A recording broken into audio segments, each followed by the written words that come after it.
It's about 600 years before the birth of Christ, 600 BC, and the reality is that it isn't going well in Israel. If you were to study the history at that point in time, what you'd know is that it was a bad time. It wasn't working out.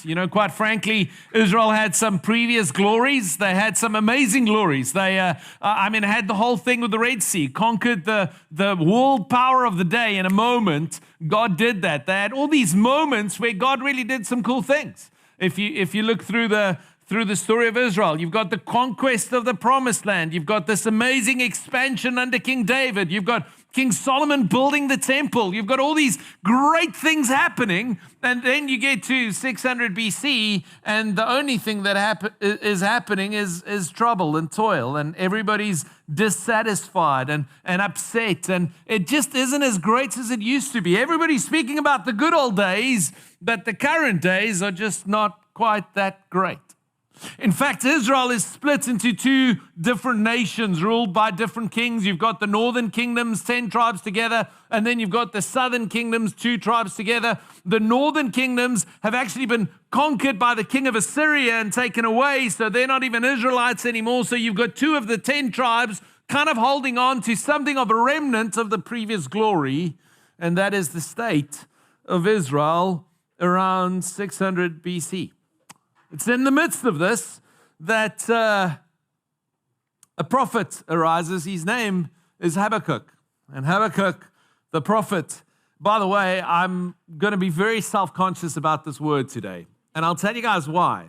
Because most Americans say Habakkuk for some reason, which I have no idea where they get that from the original Hebrew. And then some says Habakkuk. So I was Googling it yesterday. How do I pronounce it correctly? Since we don't have a pastor that can speak English in this church.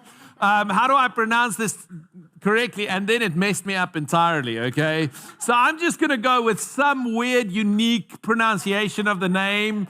We can just call him Mr. H if you like, if you prefer, we can go for that. But Habakkuk comes and he has this conversation with God. We have it as the book of Habakkuk in our Bibles. And it's this conversation between him and God in the midst of this situation. And basically he's asking God questions, and then God responds to the questions, and he writes down these questions. At least that's the first couple of chapters that we're going to focus on.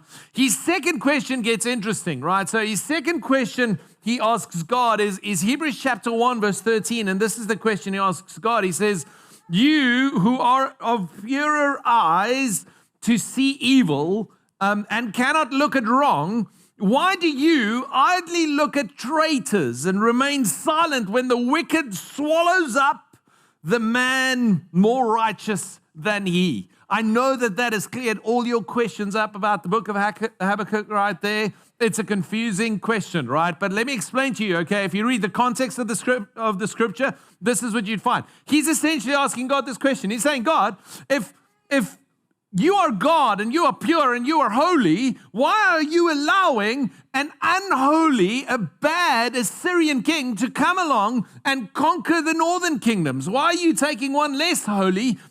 So the first question Habakkuk asks is all about this whole idea of God, why are you allowing the Israelites to be this bad? And his second question is, why are you allowing one worse to take over what is bad? And part of this prophecy, part of the time that Habakkuk is living in, is he's living in this time when it's actually been prophesied that the southern kingdom now, Judah, these last 2 tribes that remain, will also be conquered by the Babylonian king. So he's going, God, we're going from bad to worse here. Okay, and why are you allowing what's even worse to come over those who still have some remnant of goodness? Why are we going from bad to worse? Why isn't it working out like I'd hoped? I mean, if you read your Bible, you'll find that there's a lot of promise of good in there. Okay, I hope you've seen it.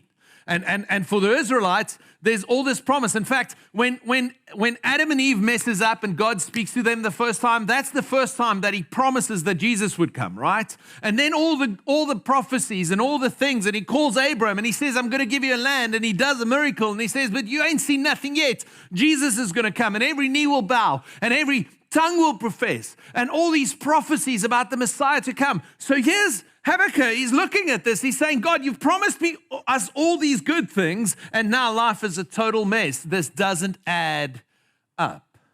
It doesn't make any sense.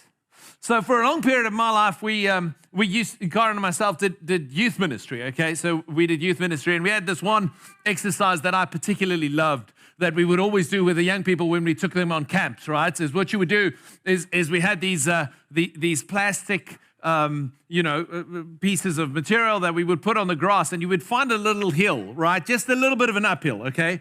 And then you would put the plastic down, and then what you would do is you would find the most slippiest soap you could possibly find, and you would put it on the plastic, okay? And then you would put just a little bit of water. The trick is not too much water because it washes away the soap. You actually just want primarily soap on there, and then what you do is you tie the individual to the one side of the slippery slope, literally, that they've got to run up, and you tie them behind their back with a bungee cord, a thin little bungee cord, and then you tell them they've got to run up and they've got to grab something on the other side, okay, of the slippery slope. And the way it works is initially they slip and slide and struggle to get away, but then they find their footing and they start moving. But the way the bungee cord is set up is that there's this point where there's no way that you've got enough traction on your feet to keep yourself in one place. And that point is just at the point where they grab onto whatever's the prize on the other side. And then that you lose your footing and you come sliding down at some speed, right? And I remember this. And yesterday I was thinking about this. I thought that must be exactly what he felt like. He must be saying, we're so close, we've tasted it, we've seen it, we're not quite there yet. And just as we almost there, we get pulled back. And maybe you find yourself in such a space in your life. Maybe you're looking at your life, maybe you're considering the things you're going through, and you're saying, man, there's a prize, but every time I try and touch it, every time I try and get close, every time I think, now's the time that I'm going to get there. Now's the time that I'm going to achieve it. Now's the time you get pulled back. Maybe it's a relationship, or maybe it's your career. I don't know what it is, but I want to tell you that the reality is that a lot of us find ourselves there. We're just not getting to the it. We're just not getting to the purpose God has in mind for me. I'm just not touching that wholeness that He's promised me, and I'm somewhere in between. I'm not quite experiencing it. We ask that question that we used to be asked quite a bit when our kids were little. Are we there yet? Okay, anybody remember that? The question's changed. I mean, we raised kids when our kids were real small. I mean, the idea of battery life being multiple hours, I mean, they had some devices, but it would be like an hour and then the battery was out, and there was no unlimited movies they could watch or anything. These days, the questions are different, right? My kids are like, how long have we got to go? I want to finish my movie. You know, it's a different conversation. But back in the day, it was, are we there yet? Are we done yet? Have we arrived yet? And I think that's part of where we find ourselves in life. Is it just me? But I think I'm like a little toddler to God half the time. Are we there yet? Is this done yet? When are we going to get there, God? When are we going to experience it? When are we going to live in the fullness of what God has in mind for us? And Habakkuk is asking exactly that question. He's saying, God, are we there yet? Lord, are we ever going to get there? Are we going to experience this? And this is God's answer to him. And I believe it's a great answer for all of us that find ourselves in that place. It's Habakkuk chapter 2 and verse 2. This is what it says. And the Lord answered me, write the vision, make it plain on tablets, so that he may run who reads it. For still the vision awaits its appointed time. It hastens to the end. It will not lie. If it seems slow, wait for it. It will surely come. It will not delay. Behold, his soul is puffed up. It is not upright within him, but the righteous shall live by his faith. Okay? This is God's answer to Habakkuk. And I know that some of this is a little confusing. I'm going to get into that right now. Okay? I'm going to get into that in a minute. Some of this is a little, there's a whole bunch of stuff going on here. But God says, listen, write the vision down. Make it plain so that he who reads it may run with it. And then comes this bit. He says, listen, If it's for an appointed time, it'll hasten to the end. It will not lie, right? So it's sure. If it seems slow, wait for it. It shall surely come. It will not delay. Okay, that makes no sense. Is it just me? Okay, so it might be slow. Wait for it, but it won't take long. You won't have to wait. I mean, it's like, really? And I checked the Hebrew. It's equally confusing, okay? It's not the translator that got it wrong here. It's confusing. How is it that it's going to happen and it hasn't happened and you should be okay with where you are and just wait for it because it will certainly happen, but it will take some time, so you've got to wait. But don't worry, it's going to happen in no time. Hello? Which one is it? And I read this and I felt, yes, that's exactly what I feel like. God, thank you very much. That's it. I have no idea. Am I waiting? Is it here yet? Am I there yet? Are we never going to get there? What's this going to be like? And then I actually spoke to someone. Initially, when I wanted to preach this message, it was entitled, "We Are Not There Yet," okay? Because it's Vision Sunday at 5:12 today. We're speaking about our vision, where we're heading, right? And I wanted to speak about the fact that we're not there yet. We've got a long way to go. God's got some things to do. But then I realized that's not the whole picture. I heard a guy share, and he was sharing about how, he used to go to church when he was growing up, and they had these testimony Sundays. And people would share testimonies, and sometimes they'll have nothing to say. All they'll say is, I'm still here. And he felt like, after the last 2 years on planet Earth, people can say, hey, I'm still here. It's something to say, right? And then I decided I'm going to change my title. It's going to be Still Here, but Not There Yet, okay? We're still here, but we're not there yet. And then I realized this is exactly what God is telling Habakkuk. He's saying, listen, buddy, you're still here. Hang in there, but you're not there yet. Don't give up on the there while appreciating the here. Because if we can figure that out, we can live in the fullness that God has in mind for us. See, the encouragement is that we need to figure out how to have both an aspirational discontent and a grateful contentment at the same time. Okay? Do you get that? There's a still here side of it, right? The still here side of it says, I've got a grateful contentment. I'm grateful that we're still here. God has done some great things in my life.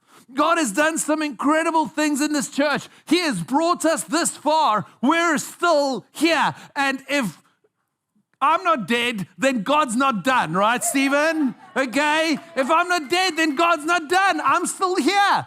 God's still working. He's still at it. He's doing things, but I'm not there yet.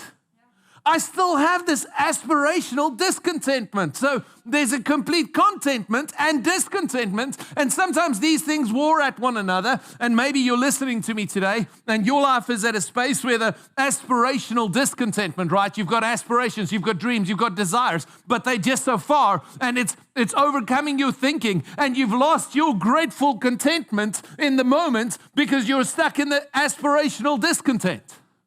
Or maybe you've become so gratefully content that you've given up on the dream and you've given up on the aspiration and you've just decided, I'm just going to dwell here. It's not either or, it's both and. It's wait for the vision, and it will surely come, and it is already happening, and it isn't happening at all yet, all at the same time. That's the beauty of life. Is we're in this place that I'm still here, but not there yet. See, there's two ways that you can go on vacation. There's my way and my older brother's way, okay? So I don't see him online yet, so I hope no one will tell him, but maybe someone will, we'll see. But my older brother and me, we go on vacations two different ways, okay? I go on vacation and we're stopping for gas, and the conversation in the car goes something like this. Guys, we have to stop for gas. You have 2 minutes to do whatever you do. By the time I'm filled up, we're leaving, okay? That's my way of going on vacation. We've got a schedule to keep. When does the vacation start? When we get there, okay? Right now, we've got to get going, okay? We've got to move. We're losing time here, okay? We're missing out on vacation. My brother goes on vacation the other way, okay? Have you ever heard of the scenic route?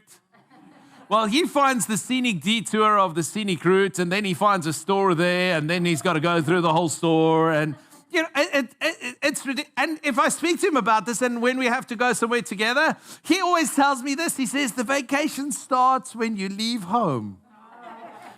Who's heard that before? I know, we've got some people, okay, we've got some scenic routers. The Lord bless you. I pray for you. Maybe one day you'll have the conviction. No, I'm kidding. See, when I was thinking about this, both are equally important, aren't they? It's both and. And maybe you've lost the joy in the journey. Maybe you, like me, are sometimes so caught up in the destination that God has in mind for you that you're missing out on the journey that God has you on to that destination. God is in the destination and God is in the journey, even when the journey is through a desert or through exile or through toil or through troubles or through emptiness or through tears. It doesn't change the fact that God is in the journey and God is in the destination. We are not there, but we're still here. God is here, and God is also on the way there. And I look at 512 City Church, and I want to tell you that 512 City Church is not there, but we're still here. We're not there yet. We're still here, but we're not there yet. We're not reaching the city the way we're trusting God to reach the city. I want to tell you, talk about aspirational discontent. As long as there is an unsaved person, as long as there is someone alive in this city that feels as if they are far from God, there will be an aspirational discontent in this church. There will be a desire for more because we are not done until everyone that feels dead isn't dead anymore. Can you put that in a song, Stephen? I don't know. It's a little complicated. We're not there yet. But just because we're not there yet doesn't mean that we don't have a lot to celebrate in the fact that we're still here. Yeah. 1 out of 5 churches in the USA have closed down in the last 18 months. 1 out of 5. Okay? When you look at the statistics for new church plants, it's closer to 50% of churches that wasn't 2 years old when the pandemic hit didn't make it through the pandemic. If we're through the pandemic, I don't know where we're at, okay? We're still here, but we're not there yet, okay? But the reality is God has done great things. We're still here. We're still here, and God is doing good things, and we've got a lot to testify about. I'm grateful about the growth that I'm seeing in people's lives. I'm grateful for each and every one of you that is owning a ministry and running for it. I'm grateful for the growth that I'm seeing in people's spiritual lives. There's a lot of good things happening. Do we have an aspirational discontent? Yes, we do. We are not there yet. We are not camping here. We're not staying here. We're going there. But today, I want to take a moment to say that we're still here and we have a lot to be grateful for. And one of the areas that I'm especially grateful is in the area of finances. I'm grateful that God has brought us through because the reality is that from every logical perspective, like 85% of churches, we should have seen a drastic decline in our income over the last 12 months or so. 85% of churches have seen a drastic decline in income since the start of the pandemic. I'd love for Lene to come up and tell you guys what's happening with regards to the finances at 512. So, Lene, go for it.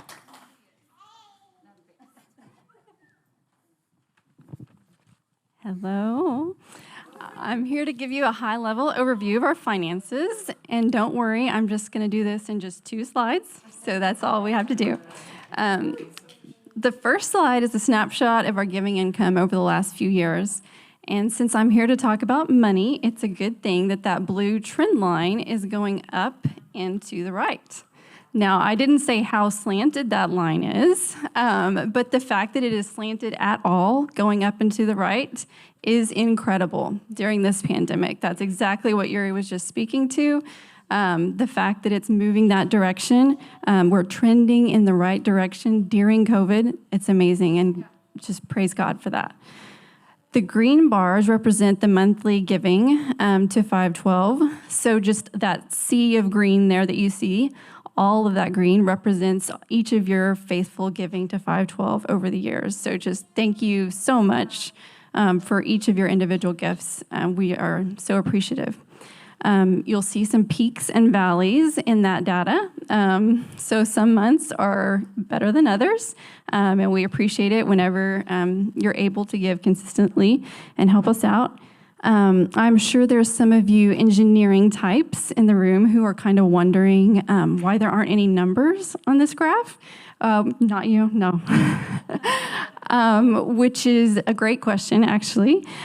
So we are a church for the city, right? We're a city church for the whole city. And just like our whole city, our church has a wide spectrum of income brackets in it. So we don't want the people giving the smaller dollar amounts to look at this total amount and feel in any way, even start to feel close to feeling that their money doesn't make a difference, because we value each and every contribution and just are so appreciative for it, no matter the dollar amount. Likewise, for people giving the higher dollar amounts, we don't want them looking at the total amounts and feeling like that they have any more ownership over this church than anyone else, right? It's all of our church. We all play a part. What's important in is each person's obedience to God in the giving. That's the main point, not the comparative amounts. So we are depicting the numbers in this way to reflect our heart in this issue. So, and now for my second and final slide. I'm going to show you where the money's going.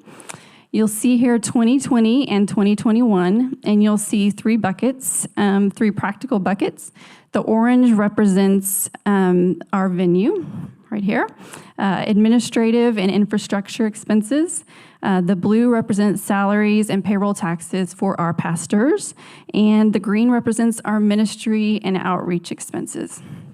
The key that I'd like for you to focus on when you look at this slide is to think how our spending is trending. So that was Joe's little yeah, isn't that cute? That was Joe's contribution to this, so thank you, babe. But the point is valid. Our spending, Karen's doing a dance down here. Our spending from last year to this year has shifted in a positive direction. We're spending more on ministry and outreach. So we've dialed back on the total amounts given as salaries to our pastors, and we are dialing up the total amount spent on ministry and outreach. So we're going in a positive direction, and we just like to celebrate that. So now we're going to look and dig into the ministry and outreach areas a little. A little later, Garland's going to come up and talk about outreach, but right now I'm going to look at the ministry area of it. So one of the ways we do ministry and impact our community is through our digital space. God is using our investment in this digital space to touch a lot of people. So I have some numbers to back that up. Over the last couple of weeks, we've actually had multiple people come visit 512 and join 512 just from learning about us in the digital space. So we just want to say welcome to all those people that have joined us. Hundreds of people watch our services online each day. A couple months ago, we had one day where we had, just one day, almost 1,700 views on just YouTube alone. One of our outreach videos from last year has been viewed over 24,000 times since it was published, 24,000. Now let's look at our YouTube subscribers. From our launch in September 2018 to Easter 2020, we went from 0 YouTube subscribers to 100. And then for the next year, Easter 2020 to Easter 2021, we went from 100 to 200. And then from Easter 2021 to right now, only 4.5 months, we've gone from 200 subscribers to 400 subscribers. So we crossed over the 400 mark this week. And finally, between Facebook and Instagram, we collectively have more than 2,400 followers and average reaching more than 10,000 people. So that is amazing.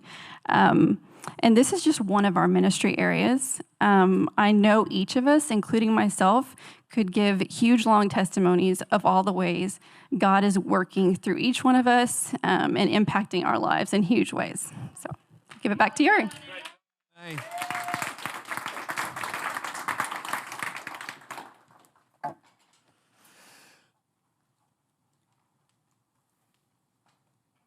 Me and this button.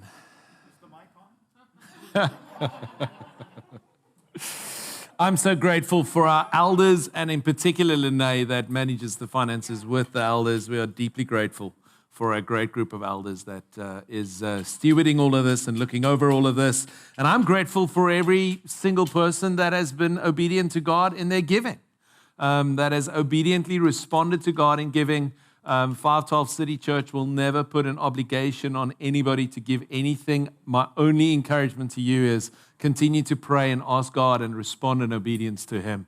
That's the bottom line, and that's what it's all about. And if, as we've all done that, we're still here, okay? We're still here to tell the story. We want to just give you guys a small token of appreciation, just thanking you guys for your faithfulness. And we have some water bottles that we're giving to you. You'll see that on the water bottles, there's a QR code on there. And you can actually scan that QR code and go to our website, which I'm sure you don't need, but you can leave that bottle, strategically gift it, leave it laying around, use it in places where people can see it. And for those of you online that are not able to receive a water bottle, please connect with us this week. We'd love to make sure to get one to you. That is accepting those of you on the stream whose names I see here that I know is in another country. You'll have to come and visit us when all this craziness is over, right? Okay, so 512 City Church is still here. And Habakkuk heard this answer from God about where God was on his way to with him. And it was in the midst of that situation that Habakkuk then heard the answer from God and he responds to it. He understands this idea of us being still here, but not there yet. Being still here, but still on our way there. There are some more if you need some more. Please grab another one if you do not have a bottle yet. But Habakkuk hears this from God, and I want to just quickly dig into these 3 verses that we've been looking at a little bit and just share a couple of things with regards to that with you as it relates to us, right? So from verse 2 to 4, there's 3 verses in here. Verse 2 speaks about writing the vision. Verse 3 speaks about waiting for the vision. And verse 4 speaks about this idea of not being puffed up and getting lost, but actually living by faith and fulfilling the vision. Verse 2 says this, and the Lord answered me, and it said, write the vision, make it plain on tablets, so that he may run who reads it. Write it down, make it plain, so that he may run who reads it. Now, this is what's on our table. This is what's on our tablets. If we were to write down our vision as a church, it's right there in the name, right? We don't have to go very far to look for it. We don't have to go find some document. They say that a vision on a wall is not worth anything. It's only a vision in a heart. Well, we've just put it in our name, okay? So this is our name. Our name is 512 City Church, and that's what we've got on our tablet. Number 1, 512, right? 512. Many people have asked us where we found that. Yes, it's the dialing code for Austin, 512 City. That's where we live. But it's more than that. It's also 1 John 5 verse 12, right? That says, whoever has the Son has life, and whoever does not have the Son does not have life. We live in a city that is convinced life is a lot of things that it isn't.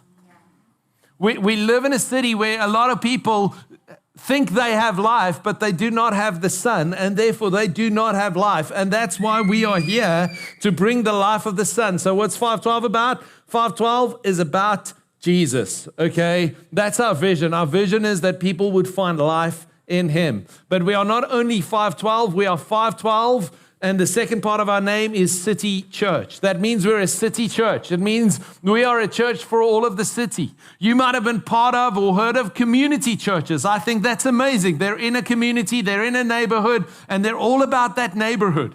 We are not about a particular neighborhood. I refrain. I'm wrong. We are about a particular neighborhood. We're about every particular neighborhood, okay? We're about every particular neighborhood of the city. That means that we have moved once or twice or 4 times since we started, okay? We've been around the city. We've been in multiple neighborhoods. We've been in different parts. Why? Because we're about every neighborhood. Are we about your neighborhood? Yes, we are. We're about every person in your street. We're a city church that's trusting God to reach people all over the city, bringing them together into what God has for them, bringing life to people all over the city. And we want to always be running to those who are in the greatest need in the city. So why are we always trying to be as centrally downtown as possible? Because that's the easiest place where we can get people from around the city, A. And number 2, it's the place in the city where people are the least reached in the city. So that's where we want to be. We want to be as close as that as we possibly can be. We are 512 City Church. And I just want to, for a moment, stop at that last word there. I believe in the church. I've heard so many people. In fact, I read an article the other day where a guy was estimating that the time for the church is over. I want to tell you the time for the church is just beginning. The time for consumerism is over, yes. But the time for the church is just beginning. I see a bright future for the church. I believe in the church. The Greek word used for church is the word ecclesia, which was people called out together for a purpose. I believe in that with all my heart. I believe we are such a people called out for a purpose, called out to do something great. What do we mean when we say church? Well, if you want to reduce church down to its irreducible minimum, you'll see that the church can be reduced down to these 3 minimal factors, right? There's these 3 things that is you can't go any less, right? So if you reduce something down to its minimum, it's the 3 minimum categories you can put it in. The minimum categories for church is the experiential, the relational, and the missional, right? There's a part to which the church is experiential. If you read the Gospels, you'll find all about Jesus saying that there's an experience that will come in the church. If you read the letters, there's something that happens where God is experienced. There's a relational connection. We're connected to one another. And then thirdly, there's a missional connection. If one of these 3 things are missing, we're not a healthy church. It's like a 3-legged stool that one of the feet's a little shorter than the others. Have you ever experienced that? Okay, it's a little wonky. Okay, so if one of these 3, the experiential, relational, or missional is missing, then that's the same thing. It doesn't quite sit right. But when those 3 things are happening, are we about the mission? Yes. Are we about loving one another? Yes. Are we about people experiencing Jesus when they attend a service? Yes. And equally so, those things will always be a part of it. We simply refer to it as finding life, sharing life, and bringing life. The 3 basic things that we trust in God would happen. And that brings me lastly, but not the least, to our vision, which is people telling stories of Jesus changing lives through them. That is the vision that we have. Our vision is that you would have a Jesus story to tell as God uses you to bring Jesus into the lives of other people. That is the vision of 512 City Church. That is what we're writing down on the tablet, and we're saying when people see us, that's what we want to run with. That's the direction we're heading in. So when Habakkuk writes, or when God speaks to Habakkuk, he says this thing. He says, take the vision, make the vision plain, write it down so that he who sees it may run with it. But I want to tell you, as we see this vision, we run with it, but then we run into that next verse where God responds in verse 3. He says, for still the vision awaits its appointed time. It hastens to the end. It will not lie. If it seems slow, wait for it. It will surely come. It will not delay. Right? So it's this tension of waiting on the fullness of what God has in mind for us. Sometimes we've got to wait. And sometimes as we're journeying towards what God has in mind for us, we don't fully attain it all at the beginning. But there's a difference between camping and settling, okay? And I love glamping, okay? I'm not very fond of camping. I've learned later in my life, it might be someone I really love's influence over me. I don't know. We're not going to get into that. I'm not going to say what has changed, but I used to love camping, but now I love glamping, okay? So and the reality is there's a difference between camping and settling, right? And I think sometimes we pass through certain stages, we pass through certain phases as a church, and we think this is now where we're going to camp. No, this is where we're going to settle. No, this is just where we're camping. And there's components. I read the story of Israel, and there's so many times when they're in this space. And I think if I read Habakkuk's concerns here, he's looking at this moment in time and he's saying, it's over, right? I mean, the Assyrians have taken the northern kingdom. The Babylonians, God said, will conquer the southern kingdom. Habakkuk's in between the space. He's going, this is over. And God's saying, no, just because it looks like it over, if you're not dead, I'm not done. I've got more to do, and I'm going to get you there. You've just got to wait. You've just got to walk through this on the way there. If you look at Israel for 40 years in the desert, God's very deliberate with them. He says, listen, you're going to pass this way. I'm going to provide for you. I'm going to look after you. I'm going to make you flourish in many ways. I'm going to feed you with stuff from heaven. But I want you to remember that you're just camping. You're just passing through. And this is the sense of my spirit today, is that there's some people that needs to hear that the place where you find yourself, you're just passing through. Don't settle your heart. Don't find the contentment. Don't look for, this is the rest of my life. No, this is just where you are right now. God's in it and He's taking you through it. Allow Him to take you through it. Don't settle here. Sometimes people create emotional settlements in places that God is just taking them through. And then they struggle because they've created a settlement where they were supposed to just be camping. Don't settle there. You're still here, but you're not there yet. There is a there on the other side. There is a place God is taking you to, but sometimes to get to that place, you've got to pass through where you're at right now. We can dream big and be authentically here. Can I tell you guys something? The dream for 512 City Church is a big dream. We want to be an influential church in the city because there's a lot of people in the city to be reached. And the dream for 512 City Church is more than the people that's in the room, and it's more than the people that is online right now. We have a big dream. We're trusting God for great things. We're trusting God to do more than what we've experienced thus far. We're trusting God to do greater things, but that doesn't mean that we're not going to be authentically where we are right now. We can be authentically where we are and have an aspiration for more. Why? Because we're journeying with God, and the joy is both in the journey and our desire is for the destination. We don't have to give up on the one for the sake of the other. We can have both and. We can be authentically where we are and have a desire for more. So I had a conversation with a guy called Bobby Groenewald. He's the inventor of YouVersion. He works with Craig Rochelle at this church called Life Church, which I don't know what the statistics are at the moment, but at the time when I had this conversation with Bobby, it was the biggest church in the world. Most influenced, most online, most in person, just the biggest church all around.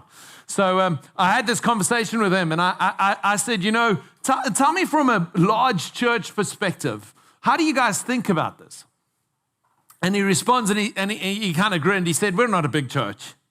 And I said, come on, you're the biggest church there is. This is as big as church gets. He says, no, we're not a big church. Compared to the population of our city, we're a tiny little speck. And I thought, that's the mentality right there. There we go. That's it. Doesn't matter how big you are. If you're not where God wants you to be yet, then you're still there, but not there yet. And that's the mentality that I want us to wait and trust and believe God for more. The last verse here goes on in verse 4, and it says, behold, his soul is puffed up. It is not upright within him, but the righteous shall live by his faith. Okay? It is a little confusing, the language here. Where's Sarah Jo? I'm no language expert, but this is confusing language here, okay? It says, behold, his soul is puffed up. It is not upright within him. Now, it's interesting if you actually go and read the original Hebrew, the word for puffed up and prideful is basically the same thing. It's not a nice way of saying you're full of air, okay? You're a little puffed up. So the contrast in verse 4 is essentially God telling Habakkuk, he's saying, listen, don't be puffed up and not straight, not upright, not standing, the righteous shall live by faith. So what he's saying, you don't have to be full of air. You don't have to be prideful in yourself and think you're going to get there. You can believe God. So he's contrasting this person that is not straight and puffed up and full of hot air and not really the real McCoy that is living by faith. And he's saying we should be living by faith and not just full of hot air. And I love this because sometimes I feel it's interesting. It says, don't be puffed up, don't be prideful or not upright within himself. Have you ever not felt upright within himself? I mean, Karen and I often joke that sometimes something falls over on the inside and you're just not lekker because, you're not just not okay because something's fallen over. I'm speaking to you. I'm quoting a conversation with my wife that understands the word lekker.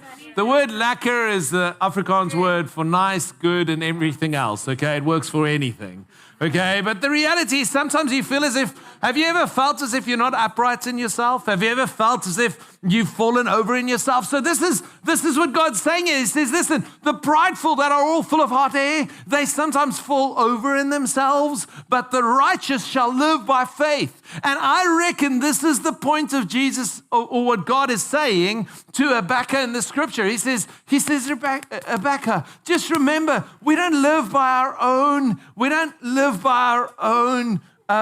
ability or our own puffing ourselves up or talking ourselves better or keeping ourselves upright. We live by believing God. We live by having faith in God. The righteous shall live by faith. And this, I believe, is the point today. The point is that we need to believe for more.